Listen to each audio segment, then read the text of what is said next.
All right, good evening, good evening, good evening. It is a rainy Friday evening. I hope you're warm and dry. If you're in the streets tonight, just make sure you're safe out there.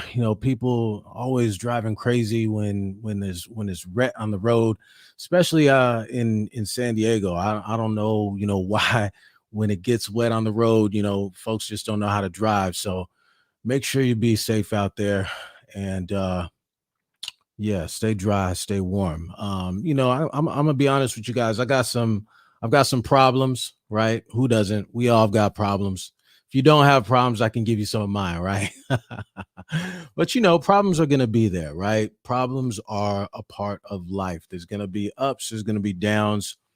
And when you have problems, ideally you can find a solution, and sometimes you've gotta just throw on some music, put your head down, come up with a plan, and work your way out of that problem. You can't just sit there and do nothing about it, right? I like to pray, and when I pray, I'm not just asking for something to fall out of the sky. I'm asking for strength. I'm asking for that solution, but I also know that I got to put in the work, right? I got to do something about my situation. And so one thing I like to do, I like to get music going.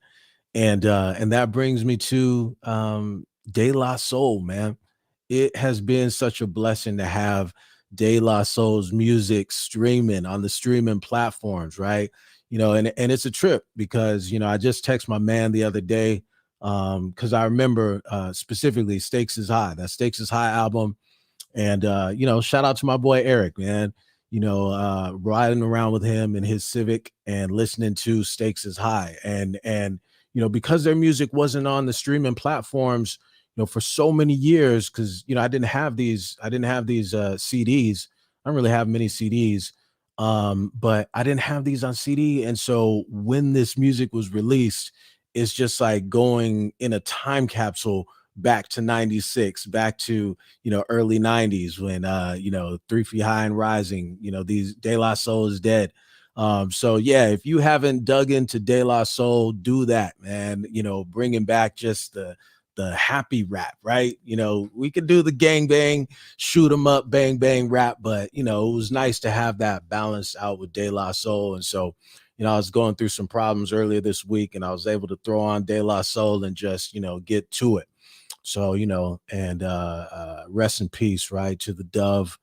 We lost him. Another one of our rap legends gone too soon. But yeah, so that's that. I got, balance out the problems with good news too. We have some really good news this week at Kersey Law. Most of I'm a criminal defense attorney in San Diego, California. I run Kersey Law, which is a criminal defense firm, and we got a dismissal this week. So it's always a nice thing, when you talk to people who are seeking representation, whether it's a misdemeanor or a felony. A lot of times people are worried, scared, frustrated, sad, and just really worried about what's going to happen in the future. How is this going to affect my life? And us being responsible, we don't make any promises that we cannot keep. We don't believe in just lying to someone to get them to hire us. No, we definitely, keep it real and let them know that, hey, we're going to do everything that we can to put you in the best possible position for a favorable outcome, but we can't guarantee any particular outcome. But we hope that people see all the 5-star reviews. We've got some amazing 5-star reviews on Google. And if someone comes over as a recommendation, that person is putting their reputation on the line and putting my reputation on the line and Kersey Law's reputation on the line. So when somebody decides to move forward and we're able to deliver, that's a really good feeling. So we use the messaging platform Slack. If you're not familiar with Slack, it's just kind of you can text and message your team. And so Michelle Boss, our associate, was in court today and sent me the Slack message. Actually, it wasn't today; it was a couple days ago, saying, "Hey, we got this case dismissed." And so that's always a good thing, right? To be able to tell the client, "Yeah, you were facing these felony criminal charges, but your case is dismissed." It's always good to be the deliverer of good news, right? And we also got a beautiful card earlier this week, right? I was representing um, a an older lady, and she's well into her 60s, and facing criminal charges, and I'm not going to mention your name, but shout out to you. You follow the channel, and I definitely appreciate you recommending your mom to hire me. And it was beautiful to be able to deliver the news that they weren't going to move forward with charges, because we had reached out to law enforcement. We're able to cut the thing off before it became something bigger.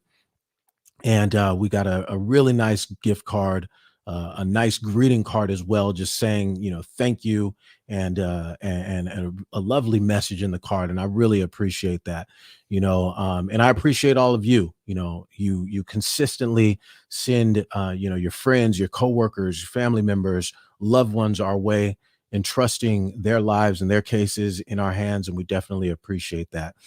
So yeah, I just want to shout out the whole Kersey Law team. You guys see me. I'm obviously the face of the firm, but it's not just me. It is a whole team. We got my associate attorney, Michelle Boss. Patty is my longtime assistant. Daniel's our paralegal, Christina, investigator, and my man Nathan as our client intake specialist. And so, the team has just really been killing it this year, and I'm very appreciative for every one of our team members. And so, I say that, as I balance out the problems, to just tell folks to trust your vision, right? Because I have there's a lot of law students that follow the channel.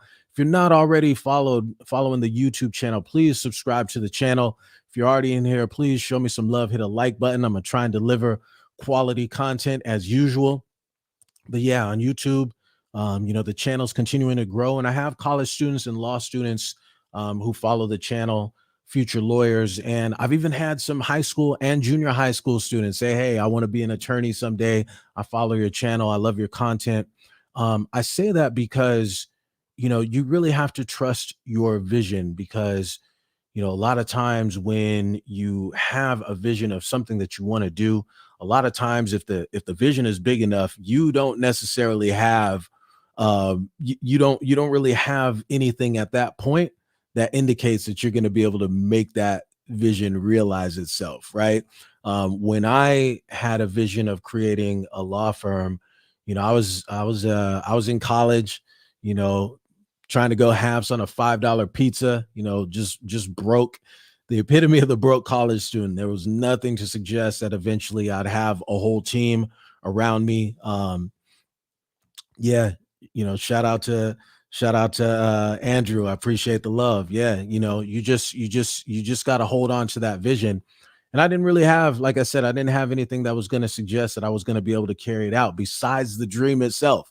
I had some hustle, right? I had some hustle. I was a smart kid, but that was about it, right? And so, you have this vision, you form a plan, and you just grind day by day by day until you get where you're trying to go. And patience is a must. You got to be patient. You got to be patient, right? If the vision is big enough, it's going to be worth the wait, right? And you got to enjoy what you do. It's not just about doing what you love. It's about being able to enjoy something and not just doing it for the money or things that money can buy. Listen, we charge for our services. I'm in private practice. I run a private criminal defense firm, but it is something that I would do for free, right? I would practice law for free. I would represent people for free. Obviously, I have a whole team I got to pay. I got to pay rent. I got to pay for printers. I got to pay for paper. That stuff, is not free. So we have to charge for the service, but it is something. And hey, if someday I'm independently wealthy and can just do it for free, then that's something that I do. So I would say, find something that, you would enjoy doing for free if you had to, right? And that's a good place to start in terms of what you should ultimately do. Um, so yeah, I definitely gotta throw some nuggets out there. There are people who those type of messages will end up resonating with, right? Again, I try and be that person that I didn't necessarily have growing up to be able to give me those messages. Shout out to my family. Y'all did an amazing job, giving me what you gave. But there's that next step of things that I would have liked to have been able to sit down with the person that I am today, right? 42-year-old Jamal being able to sit down with 14, 13, 18, 20-year-old Jamal and be able to break off the knowledge that I have. So yeah, so that's it. Let's get into, why we're here this evening. We're talking about these criminal charges against former NFL linebacker Willie McGinest. He's charged with felony assault. This actually took place back in December. And, Willie McGinest, he's a 3-time Super Bowl champion with the Patriots. Just that dynasty, right? 2-time Pro Bowler. And fun fact, I actually, if you play Madden, right? I used to play with the Patriots, right? And when I would play with the Patriots on defense, I would use Willie McGinest. That was my linebacker. I think he played middle linebacker, right? And so shout out to my Madden heads. But yeah, Willie McGinest, he's on the NFL Network, and I think it's really cool to to see all these players that I'm 42, to see these guys that I saw growing up playing, and now they're commentators, they're analysts. It's pretty cool to see. It's really cool to see how they're showing all these players love. He's got a gig, or he hasn't actually been on the NFL Network since this incident. So we're already seeing how a criminal case can affect a person's life professionally. But this was an incident that took place last year on December 9th at Delilah nightclub in West Hollywood. Never been to that club, but it's a nightclub, and this is where the incident took place. And we're actually going to watch this video. I don't know if you've already seen this incident, but we'll go through this video and see what's going on. Here we go. All right, so this was caught TMZ Sports. They're on top of everything. Let's go ahead and roll it right here. All right, so this is the guy who's going to be the victim. We got this guy who's along with Willie. He's going to pass and come down here, and Willie McGinest is right here. Rolling it. So a couple words are exchanged. Obviously, this is surveillance video, so you can't really tell what is being said, but he just has a couple words with them, leaning into him, and then boom, hits him with a left hook. So just a couple seconds of words and hits him with a left hook. Boom, and it's on. I think I had this on on high speed. I did. That's why it's so fast. I was like, I knew it was fast. It wasn't that fast. Yeah, that thing was rolling really quick. All right. So yeah, you're gonna see his boy. His boy's gonna come down to the side. Willie has a couple words with him, lean in. Boom, left hook. And his boys are just going in on him. Little melee. Security guards trying to stop it. Kind of barely trying to stop it. Other security guard trying to stop it, but they're still going after him. And you're gonna see Willie here. He's just kind of standing, watching it go down. But then he's gonna kind of lift the guy up, and then he's gonna go for a bottle. You're gonna see him go for a bottle. He got it. Boom. There's the bottle. And then he's going to hit him 1, 2, 3, 4, and 5. Boom. Throw the bottle down, and it's done. You see that? I already started it.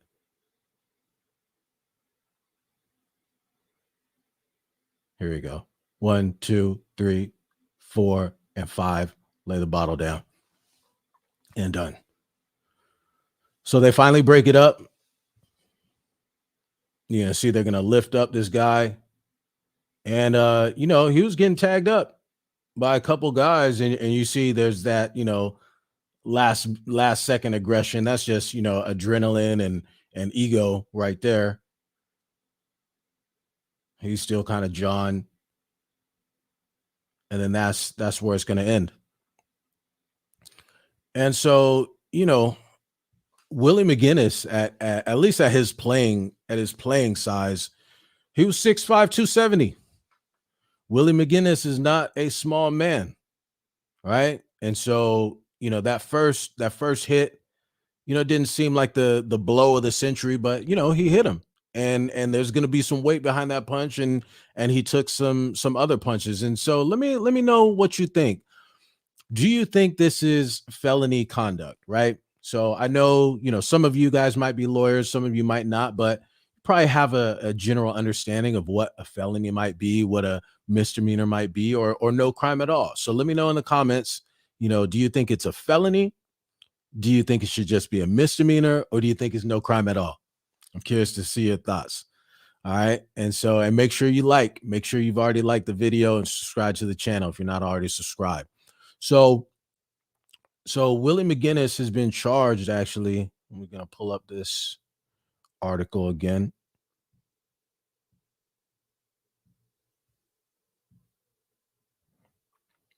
So you see here, Willie McGinest has been charged with assault with a deadly weapon and assault by means of force likely to cause great bodily injury. And so these are serious charges. So if you came down as thinking that it might just be a misdemeanor or it's not really a crime at all, no, the LA County District Attorney's Office has made their decision and said that they're going to charge him with felony assault. And it's in terms of the assault with a deadly weapon, it's that bottle. It is that bottle that makes it the assault with a deadly weapon charge. And that might strike you as odd, right? Because sometimes you hear about things when it comes to these legal issues, and people don't really know. Yeah, thank you, Andrew. Andrew, I appreciate the commentary. He says the bottle enhanced the situation. I'm thinking of felony. However, since he's rich, he can get away with something less. Perhaps not sure, but felony for sure. And yeah, we'll talk about that a little bit. But at least as it stands, he's being charged. He's going to have his arraignment in April. So this isn't something where, he's just been able to avoid charges outright. Sometimes these situations happen and then there's no charges that come from it, right? We hear about perhaps somebody getting arrested and then no charges come. The LA County District Attorney has indicated that they are, in fact, filing charges. And so, like I was going to say,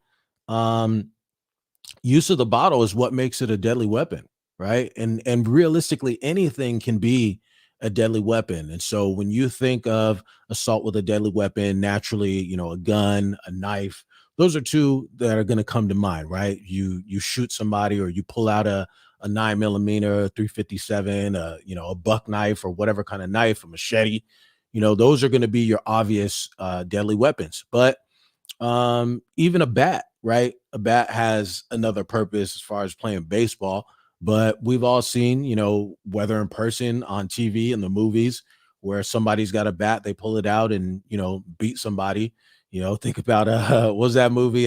Was it Casino? It was Casino or Good? Yeah, Casino in the end, when they beat Nicky and his brother to death, right? So a baseball bat can definitely be a deadly weapon, but even something as innocent as a bottle, right? We saw this in this case, a bottle, a boot, right? If you're wearing a boot and you kick somebody hard enough, that could be considered a deadly weapon. Even a cell phone.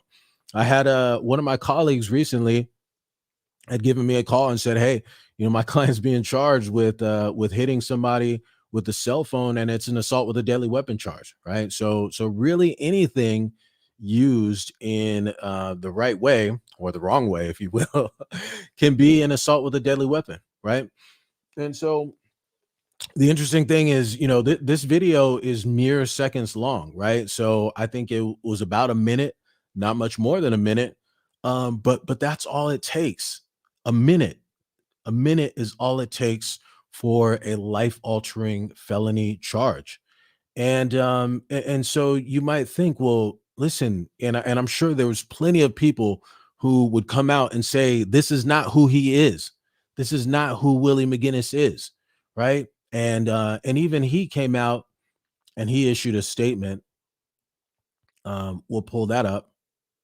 And he says, listen, first and foremost, I want to offer my deepest apology for my lapse in judgment and behavior on December 9th at a restaurant in West Hollywood. To my family, to my community, friends, and the youth I mentor, please know I feel horrible for my actions and take full responsibility. And then, he's apologizing to the colleagues at NFL Network, right? Because, he hasn't been back there since.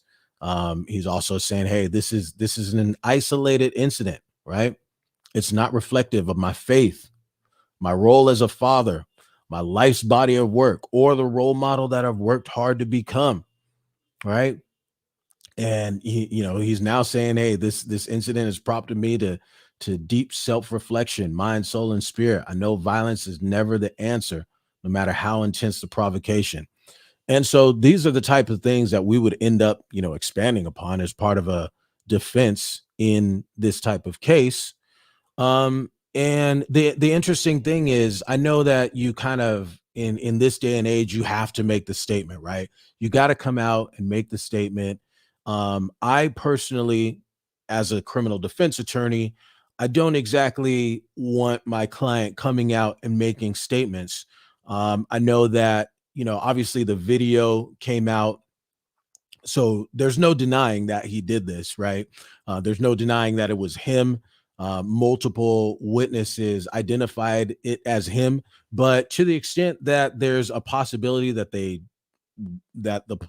police or the authorities would not know that it's him, he definitely, put himself at the scene by saying, hey, I'm apologizing for what happened. He may not necessarily be admitting guilt, but he's definitely shedding light on himself in this situation. So it's kind of the catch 22 of, do I get out ahead of this and make a statement and try and appease, my employer, because this guy's a public figure, right? It's a little different from a situation with you and I, but so he does have to kind of get out in front of this. But at the same time, just from a criminal defense attorney standpoint, you don't necessarily want your client coming out and making admissions about what could eventually be a criminal investigation and criminal charges. But nonetheless, I mean, this is really reflective of where you have a situation that a person, again, this is 1 minute in Willie McGinest's life is subjecting him to felony criminal charges, potentially facing jail time. And, and he's expressing in this statement that this is not reflective of who he is. And I try and emphasize that when we talk to potential clients, to let them know, hey, we need to tell your story, but all this stuff that's in the apology statement, none of that's going to be in the police report, right? None of this stuff is going to be in the police report, that that he's a man of faith, that he's a good father, that he's a role model, that he's a professional, all these different types of things. So that's part of some of the things that we want to ultimately tell. And storytelling becomes very, very, very important. Who is Willie McGinest, right? You want to get to know a person's story. We want to understand them, understand their story, so that we can communicate their story to the DA, to the judge, in order to get the best possible result in their case. And so I had that this was a nightclub. He says in the statement that it was a restaurant. I think that's a distinction that doesn't exactly matter. But the thing where it does come in is that there could have been alcohol involved. And I don't know. I was looking at a couple stories. I didn't necessarily see that that Willie McGinest was drunk or under the influence of alcohol or drugs or anything. I don't know that for certain, but we definitely know that at nightclubs, you can oftentimes have fights at clubs or fights at restaurants where alcohol is involved and everything. And sometimes people think that, being drunk is going to be an excuse. Let me let you know that it's not. Let's just say, there's an assault, right? There's a bar fight, a guy looks at someone's girl and, stares a little too long.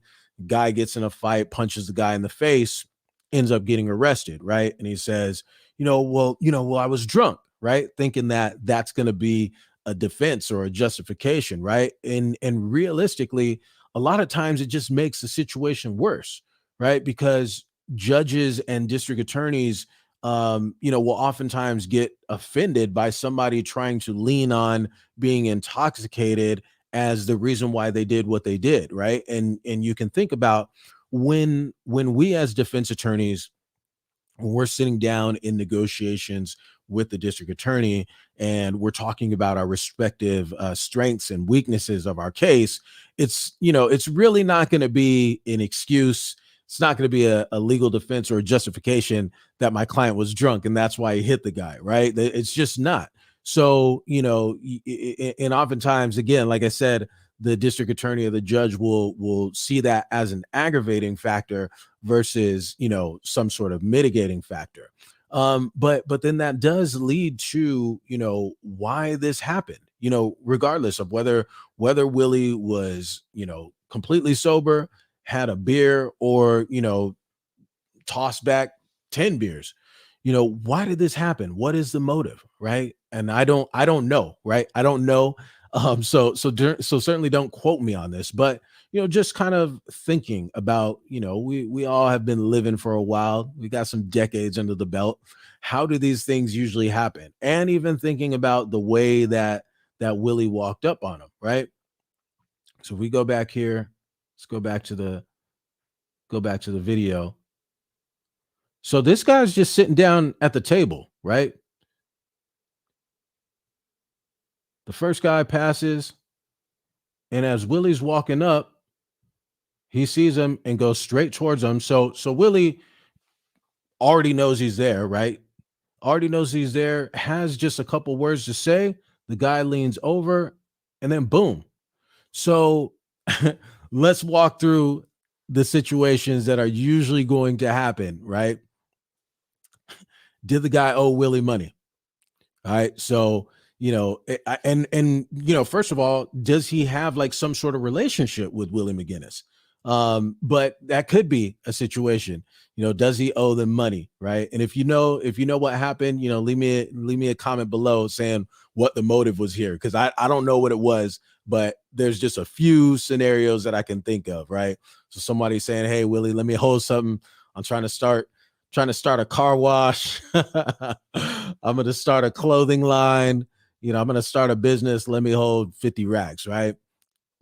Doesn't pay him back. Willie's trying to get his money back, right? And again, I don't know, so don't quote me on these, right? But it could be, he owed him money, didn't give him money back.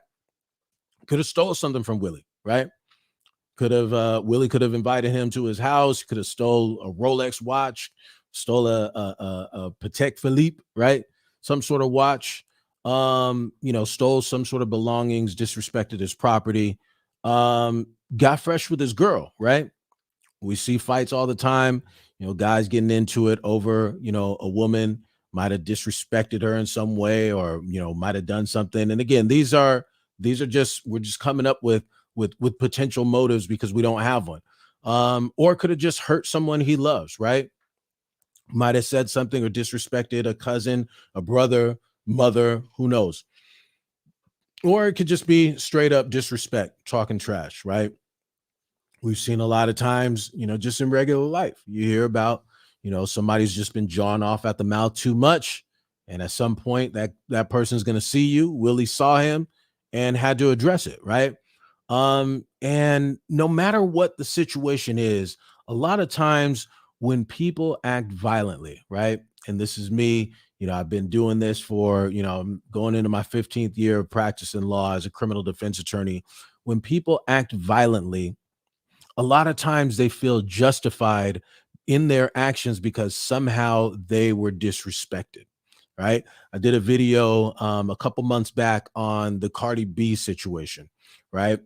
And if you remember when Cardi B was hit with assault charges at a strip club, I think she had attacked a female who who she accused of sleeping with Offset, All right. So, you've been sleeping with my husband. Now I'm gonna beat the shit out of you. And that's my justification, right? Is it wrong to sleep with somebody's husband? Yes, it is, right? Does that give you a right to be mad? Absolutely. Should you probably feel disrespected by that? 100%. Can you then go out and assault somebody for that reason? You can, but there's going to be legal consequences to it, and that's not going to be a defense. It's not going to be a defense at all. And so I try and tell folks, hey, listen, feeling disrespected is not going to be a justification. It's not going to be a legal defense for what it is that you're doing. And these situations, I've never seen a situation where it was worth it. Maybe there's that, one off, or, one in a million, one in 1,000 situation where it ends up being worth it. But most times it is not worth it, right? People regret these type of situations, right?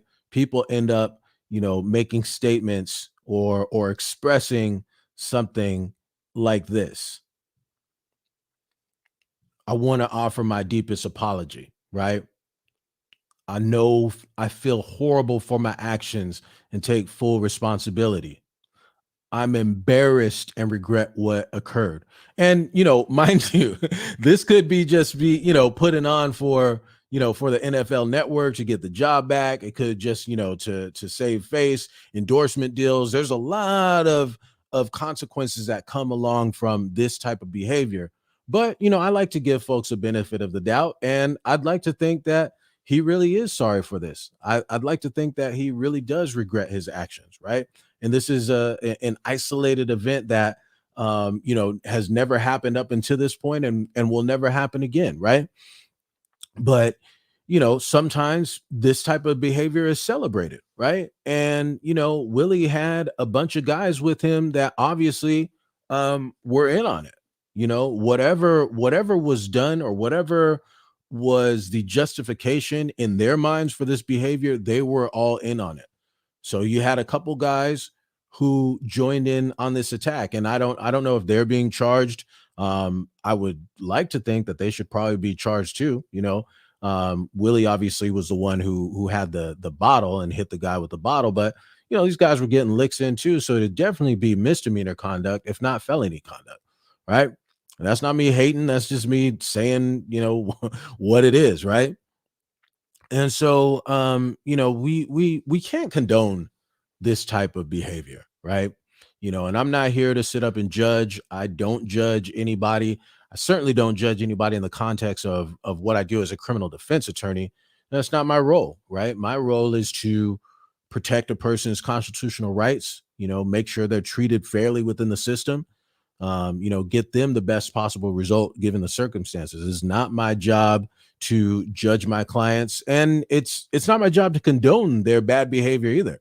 I never, when I'm talking to a client and we're going through the discovery, we're going through the police reports, we're talking about what's going on, I'm not celebrating what they did. I'm not telling them it's a good thing. If anything, I'm trying to dissuade them from doing something like this ever again. It's like, let's get you out of this, and let's also figure out why you did what you've been charged with. What led you to sell drugs? What led you to beat the shit out of this guy? Right? What led you to, stealing? What led you to, fraud? What led you to stealing from your employer? Right? And really getting to the heart of that and figuring out how we uproot that issue so you never have to sit across from me again.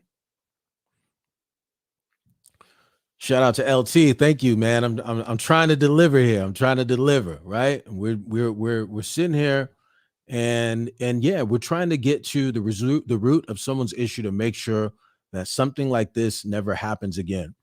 And I've talked about this before, that contrary to popular belief, a lot of times, the district attorney is not necessarily interested in throwing somebody in jail, lock them up and throw away the key. No, I mean, at a certain point, if a person just can't get it together, right?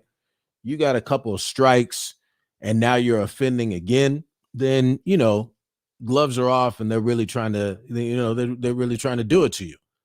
But for a person who has no criminal history, right? First time offender, the DA has every reason to believe that, this is an isolated event that's not going to happen again. Then a lot of times they're going to work with us as defense attorneys in order to do something to, there has to be some sort of punishment, right? There has to be some sort of lesson taught, but they're not just trying to throw the book at somebody and completely derail a person's life, especially if we're showing them, hey, this person has kids. This person has mouths to feed, right? This person has a wife he supports. This person has kids in college they're supporting, right? All these type of things, those certainly factor into how we ultimately resolve a case.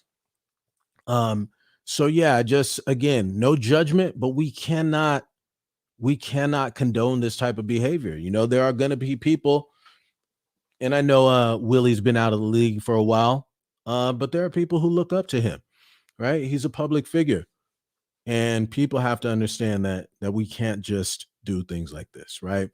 And a lot of times when it comes to these situations, pride and ego, pride and ego are behind these offenses and feeling disrespected, right? You cannot allow your ego to get the best of you in these situations. You just can't. And so let's kind of talk about, what an initial consultation would be. If Willie McGinest somehow, he saw this video and was like, yo, I need to reach out to Kersey Law. They've been getting some dope results lately, right? They got all these 5-star reviews. Let me call up Kersey Law. If this happened, then what we do, he'd have an opportunity to talk to us. He'd have an opportunity to talk to the team. We go through the basic facts of the case. Obviously at this point we've seen the video, so we know what happened, but there's going to be a preamble, right? There are things that happen before this video that you don't see on the video, right? And those are things that we're going to want to know, like what happened? Why, what led to you, walking down that aisle, right? Confronting this guy and ended up, hitting him with that left hook, and then everything pops off.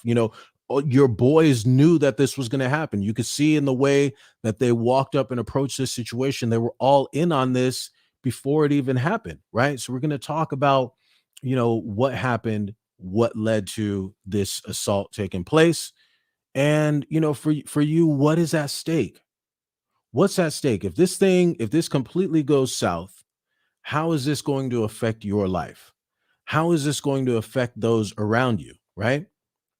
So in a situation, I don't know if Willie's married. I don't know if he has children, but if he were married and he had children and he's supporting them, right? So his career is done. And I don't know. I think Willie's in his 50s now, right? Um, so he's got children, I would imagine at this point, so he's got to support his family. Okay, so he's 51 years old. So I'm sure he's got a family to support. I'm sure, these guys that went to the league, they a lot of times they're taking care of folks, right? Might be taking care of his parents. And this is not the type of thing that's gonna leave Willie McGinest broke. That's not gonna happen. But it's affecting the bag on some level, right? He lost his gig at at the NFL Network, and that might just be temporary leave, but he's not working currently, and it's probably not paid leave, right? And so this is something that definitely is discussed when we're discussing in these initial consultations. And I just, I want to open this up to, what happens, because a lot of times there's an intimidation factor, right? People are hesitant to reach out to lawyers because they think it's going to cost them an arm and a leg. They think that it's just going to be an intimidating experience and all these type of things. Like, no, at least with us, right? I can't speak for any of these other people out here, but I know when you call Kersey Law, we're going to be inviting, we're going to be warm, we're going to be a listening ear. You're not going to be disrespected, you're not going to be judged, you're going to be listened to, you're going to have an opportunity to really talk about how this is already affecting your life, because a lot of times when people either are arrested or under investigation, there's already been ways that this has affected their life. Their job knows and they're placed on leave, or they've already been fired, or their employer has let them know, hey, if you get popped with a felony, you got to go, right? And so that's a very serious um, implication, right? That's a very serious outcome, a very serious manner in which a person's life can be affected by a felony charge. And so we're going through those discussions. If this thing, if we do our job, right? What is the other side of us having done our job? How does that look for you, right? And really being able to see again, if we do everything that we're supposed to do, we're going through the reports, we're going through and doing, our legal arguments, we're doing an investigation, we're presenting your case in court, we're telling your story, we're learning your story, we're doing all these things.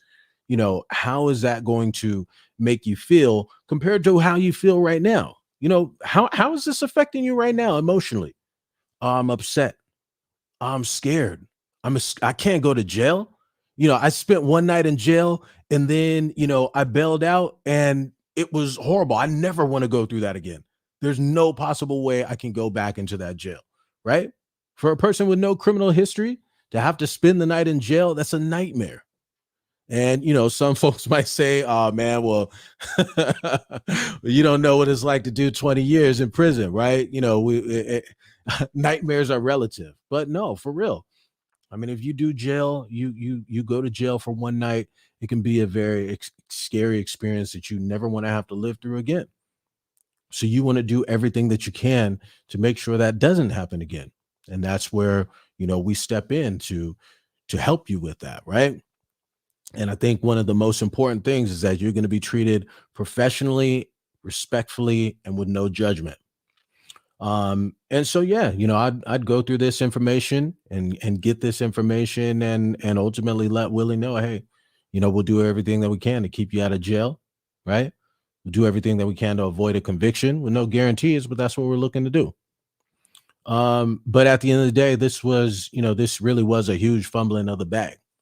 Pun absolutely intended. Right? He again, he hasn't been on the NFL network since, right? Endorsements get pulled. When you're a guy, Willie McGinest, I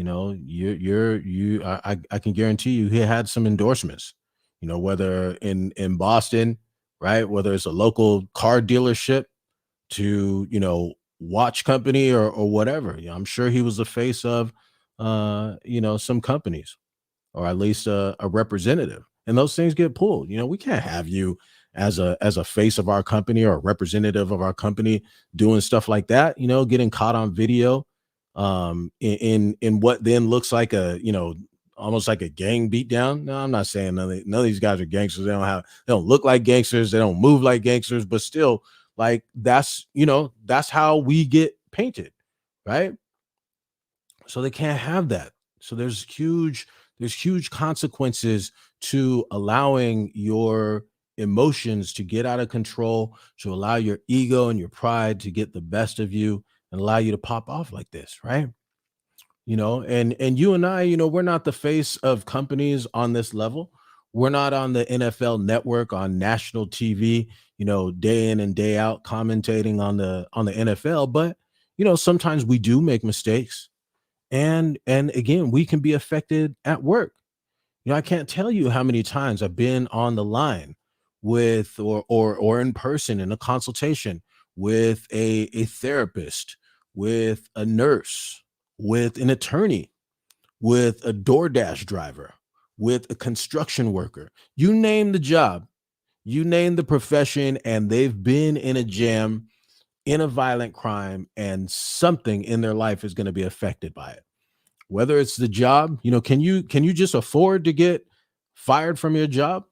Can you afford to make a mistake and lose your job and have no income coming in, for the next couple months, for the next couple weeks if you can land on your feet quickly?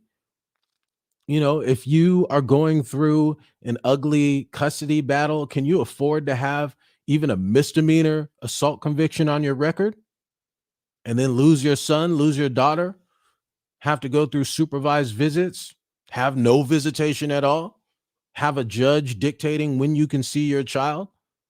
These things have huge impacts on people's lives.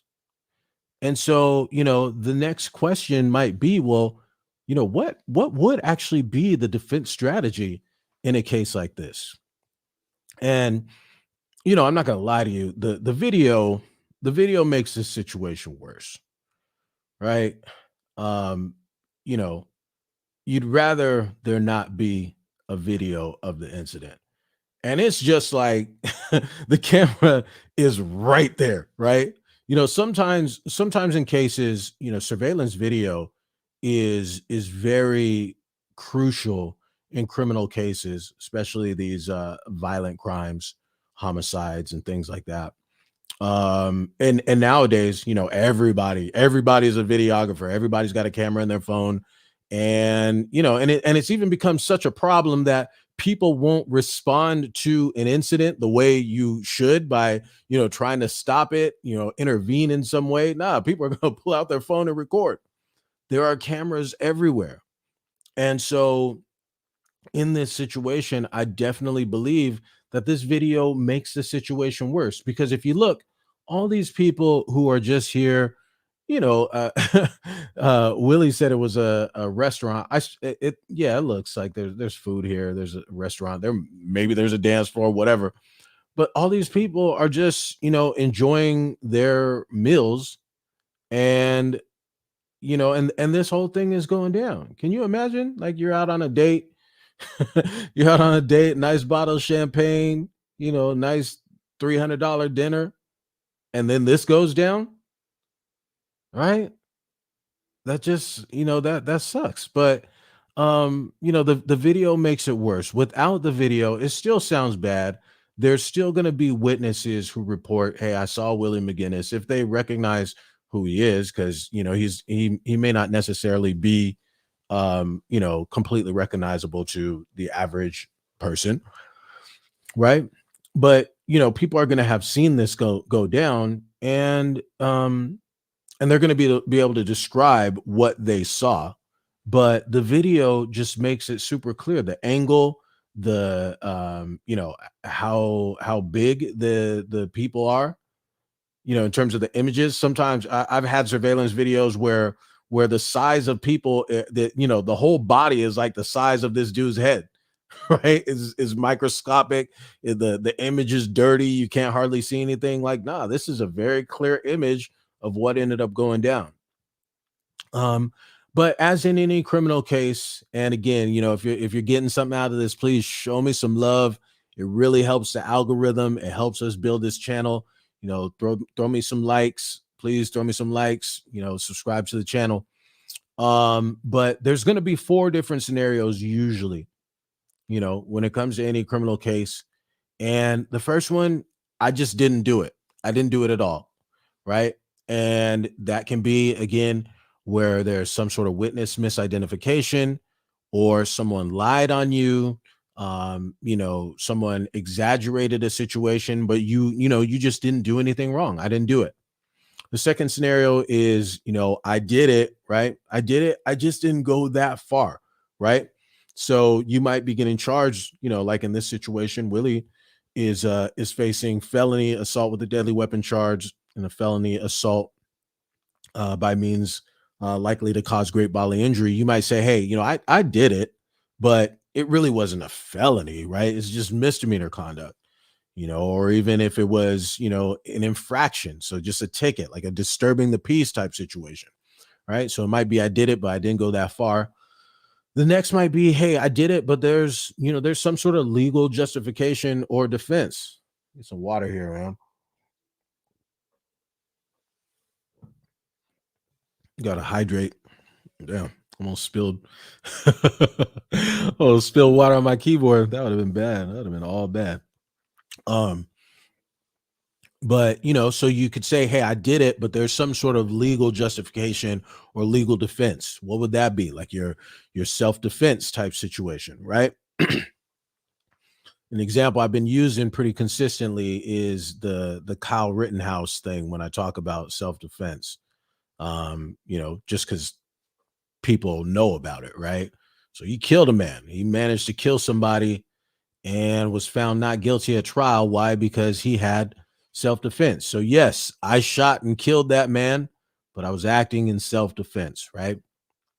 I was in fear for my life. I was in fear of imminent danger happening to me. And so, therefore, in order to protect myself, in order to do away with that danger, I shot and killed that person, right? That's going to be a legal justification where you're not denying, hey, I'm not saying I didn't shoot the guy, right? I'm not saying it wasn't me.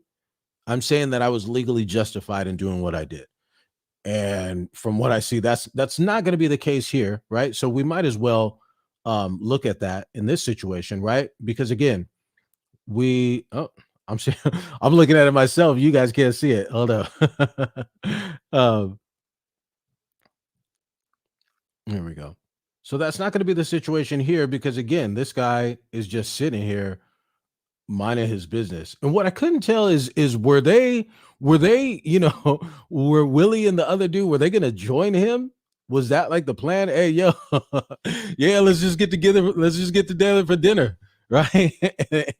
And then this is what ended up happening. But no, I mean, this guy's just sitting here. So there's no possible way that Willie could say that he was acting neither in self-defense or defense of others, just because he's never really, he's not in danger of any sort of harm. And it can't be something that was going to happen in the future or you put me in danger last week. So now I'm going to attack you. No, it doesn't work that way. Self-defense, it has to be imminent danger. And so that's going to be one scenario. And then the last one is going to be that, I did it and there's no justification, there's no defense, so to speak. Right. And I think that's where this one lies. I really can't see any sort of justification, any sort of, legal defense, so to speak, for this conduct, for Willie or any of these other guys that are along with him doing this. So then you're just kind of looking at mitigation. And I don't want to say that as a minor thing, uh, mitigation can be, the biggest thing in a case. And what I mean by mitigation is by placing a situation into context, by telling the client's story. So there are some mitigating factors in this situation, right? And we'll go through those. Oh, I did text to talk and put some text on here that I don't know where it came from, but um, so there's going to be mitigation, and that's the angle that the defense attorney is going to want to take. Mr. Mojo says, "Hey, if this happened in L.A., yeah, this is L.A. County. Gascon is a soft DA. Maybe he can plead to a bunch of misdemeanors. I think there's a possibility that this ends up, resolving as a misdemeanor. And I was going to get to that, So when he does get arraigned, right? So his arraignment is coming up in April. That's the first hearing in a criminal case. Um, if you're just joining us this evening, we're talking about this Willie McGinest situation where he ended up walking up on a young man and essentially assaulting him, right? And him and a couple of his people walked up on this guy and gave him that work, right? And so he's going to be made aware at his arraignment what the actual formal charges are. And again, the DA has already indicated that there's going to be an assault with a deadly weapon charge, and again, that's because of the use of the bottle, and then assault, by means likely to cause great bodily injury. And so his exposure is going to be, probably a few years in prison. But when we talk about exposure, that's, in the worst case scenario, right? And, the worst case scenario generally never happens. But in the worst case scenario, under the charges that he's going to be have, filed against him, then his exposure is going to be prison time. But the reality is he's not going to go to prison over this, right? He will not go to prison over this. It's not really a prison case. And I assume, and when I say it's not a prison case, I mean, when you've been doing this for a while, and maybe you guys are able to see, maybe you guys are able to tell. That's why I wanted to ask in the beginning, do you think it's a felony case? Do you think it's a misdemeanor case, or do you think this is no crime whatsoever? My point in saying that is, when you've been doing this a while, you get an understanding for what a case is, quote unquote, worth, right? So okay, it's going to be, we can get it to a misdemeanor, maybe 30 days in custody, 9 days in custody, or it's going to be, it's going to be a prison. He's going to have to do, the midterm, so he's going to have to do 4 years, just as examples, right? But I again, I assume that Willie McGinest has no criminal history, and there's a possibility that he could do jail time. Obviously his attorney is going to try and keep him out of custody. Um, you know, Emphasizing the fact that he's 51 years old, and if he has no criminal history, those are going to be things that are helpful. And realistically, I mean, if it's just a quick, sometimes fights last 10 seconds, right? 10, 15 seconds, couple hits, boom, it's done. But in this situation, I mean, you just had between Willie and these guys that he's with, I mean, they just really went at it. And again, the video is only, about a minute long in terms of what's going on here, but they each, him opening up with that left hook, and this guy is going in on him. This guy is doing his best to swing at him. He's throwing everything he's got. This guy's coming after him again. So I mean, they were really, going in on him. The interesting thing is it looks like they were doing their best to really go in on him, but they weren't really. I don't know whether the blows weren't connecting right, or they just don't really know what they're doing. But they might have been lucky. They might have been lucky that they don't have better hands, because there really could have been worse damage, which would have been worse off for them. But man, the bottle grabbing the weapon is not good for Willie, right? And that's, again, that's what makes this a felony. And but if we look at the other side of having the bottle, um, the way he's kind of hitting them with these sort of uppercuts, you can see my arm here, it's not like he was coming over the top, right? And beating them with the bottle that way. That certainly would have caused a lot worse damage and would have been a lot worse. Again, like when you see from this angle, right, of him getting him with the bottle like that, boom, he's about to hit him right here. I mean, it's relatively minor, again, compared to coming over the top with a bottle, right?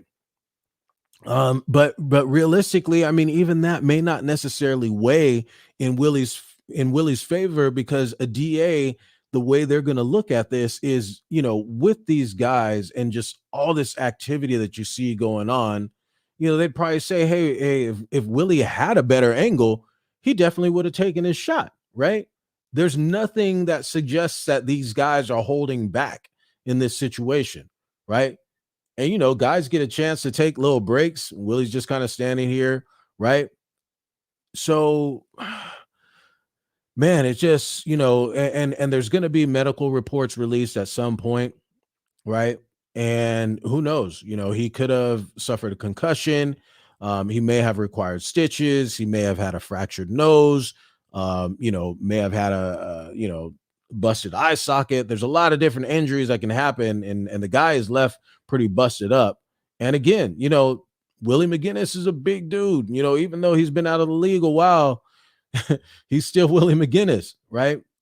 And I imagine this guy's going to get a nice little bag. That's another thing that we gotta take into consideration.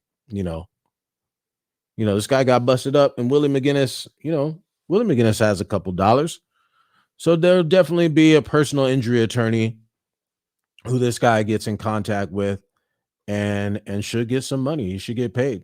I'd imagine he'll get a nice little, 6-figure check for this, right? Negligence, assault, not probably not negligence, assault, intentional infliction of emotional distress, negligent infliction of emotional distress, right? So all these different type of civil things going on. So Willie not only is facing criminal charges, but there's definitely going to be a civil suit around the bend. I don't know if there's going to be any liability on the part of the establishment. They obviously had security there, trying to break it up. And there's different protocols for security. I mean, I'm sure this is not something that they are accustomed to having to deal with. But this dude, you know what I mean? Like, he went in the shift, thinking he's just gonna be watching people, eat dinner, and then this pops off. So he's got to deal with that. But I really don't see that there's really going to be any liability. This guy just got tossed back. Hey man, I didn't come to work for this. Um, but I don't really see that there's going to be any sort of liability on the part of the establishment. Um, Raquel's asking what happened. Well, you, you just saw what happened. Willie McGinest, former NFL football player. They end up walking up on this guy who's seated here. Willie has a couple words for him, then boom, hits him with a left hook, and then the rest is history. But yeah, going back to those medical issues, those are what will end up being what's considered great bodily injury. So, if you just have, some minor scratches, scrapes, bruises, that's probably not going to be what's considered great bodily injury. But when you have, like I assume this guy's going to have from all those hits, he could end up with some fractured ribs. He took some blows to the sides. He might have required stitches either from some of these punches to the face or even Willie hitting him with the bottle. You never know, but at some point the DA is going to get a hold of those medical records, and then that's going to form part of their charges, right? And so the more serious the injury, right, and it goes without saying, the more serious the injury, the more serious the charge is going to be. And again, I'd like to think, not because I'm hating and I want it to happen, but I'd like to think that these other fellas are going to end up being co-defendants in this case, or it could just be Willie because he had the bottle. But based on the way these other guys were acting, they'll probably end up being co-defendants in this case as well. But we were talking about the exposure in terms of whether he'll go to prison or not. And again, I don't think this is a prison case. He could possibly go to jail. If he were to go to jail, it could, probably be 30, 60, 90 days sentence, nothing crazy. But it could be more. You get the right or wrong judge, right? And DA who is just really offended by this, and they could have an axe to grind and go after him on this. But oftentimes that is a question from clients in terms of jail or no jail, and that's as far as they look. But for us as criminal defense attorneys, as a criminal defense firm, it is our job and duty to help people understand that it goes beyond just the question of jail or no jail, right? We absolutely want to keep you out of jail. Obviously, nobody as a criminal defense attorney wants their client going into custody. But you have to keep keep in mind that, a criminal record can affect your job. Again, we already said that in this situation, Willie McGinest, since December, when this happened, it happened on December 9th, he has not been on the NFL network since, right? So, it's already been, 4 months at this point, and he hasn't been on the NFL network 3 or 4 months. And so there's going to be income loss in that situation. It can affect housing. I often tell people, a criminal record can affect housing. And I'm not talking about, Section 8 or government housing. I just mean, hey, I want to rent this apartment, or I want to rent this house, right? And if they do a background check and they see that you have a conviction for assault, or they have a conviction for domestic violence, or, certainly assault with a deadly weapon, then if a property manager, especially if it's in a good area, a good neighborhood, and and they have a bunch of competitive renters, right? A bunch of competitive renters all have, solid work history, all have solid income, all have solid references, but one of the guys has an assault with a deadly weapon arrest or conviction on their record, and the other guy doesn't, then who do you think they're going to go with, right? The guy who they think is not likely to give them problems. And like it or not, the guy who has the assault with a deadly weapon charge on their record is going to be a red flag for that property manager, right? And you can say, "Hey, we looked back again at that statement that he gave, and I like that he gave this statement because it really does show again, the other side of people in this situation. And he mentioned again, my faith, my role as a father, my life's body of work, the role model I've worked so hard to become. It is personally devastated that decades of community service, youth engagement, mentoring, and professional development will become an afterthought in a single moment that should have never happened. And again, we're talking about a 1 minute event in his life that ends up being the stain compared to all these wonderful things that he's done in his life. And so again, just talking about somebody trying to rent an apartment, you've had this solid work history, you've had solid rental history, you've got good credit, you got all these wonderful things, but when they ran that background check, you had an arrest for an assault with a deadly weapon. That's just not going to be good. So again, these are the things that we have to take into consideration when we have somebody who's facing criminal charges, the different ways besides jail or no jail that something like this can affect your life. In loans, right? Um, Student loans, if you have certain convictions, I think if you have felony convictions, that's going to affect your ability to get a student loan, right? Can you imagine? I don't know what law school costs these days, but when I was at USD, I think it was like 30 something thousand dollars a year. Without scholarships and student loans, that's not happening. I'm sorry. And now I'm sure that's, pennies compared to, what law school is today, at a private institution. But, if you're putting yourself in a situation by way of a conviction where you're no longer eligible, for student loans, then that's going to be problematic, right? Even a business loan, right? If they're going into your personal history, one of my really close boys, got himself into a jam, right? And he was facing criminal charges. And he said, listen, man, I'm on the verge of having millions of dollars loaned to me and my partners. And these guys are going to look into my history.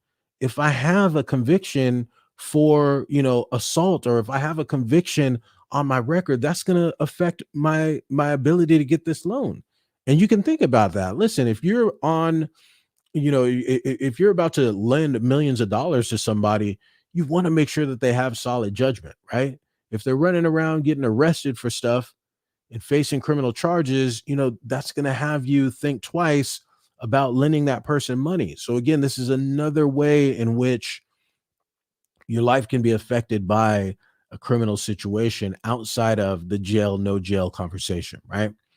You have to be very careful. You have to be careful. Water break.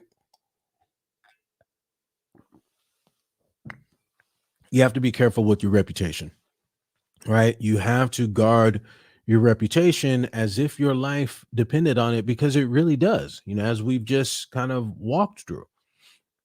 The other thing is you have to watch the company you keep. Again, I've talked about it before.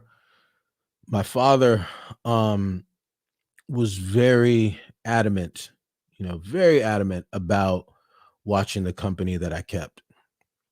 And I didn't like the way he came at me when he told me that, because he was very forceful with the message, and I felt like he was being disrespectful to my friends who, obviously were in my life because, because I had them in my life, right? They were my friends, right? But he was like, be careful who you keep around you. And then again, you come to learn that you are the average of the 5 people you hang out with most. And these guys, right? I can guarantee you, or I'd like to think that Willie McGinest is, he's the top dog of the group, right? He's probably the major earner of the group. He's probably creating opportunities for his boys, right? Opportunities that they wouldn't otherwise have if their main man wasn't Willie McGinest.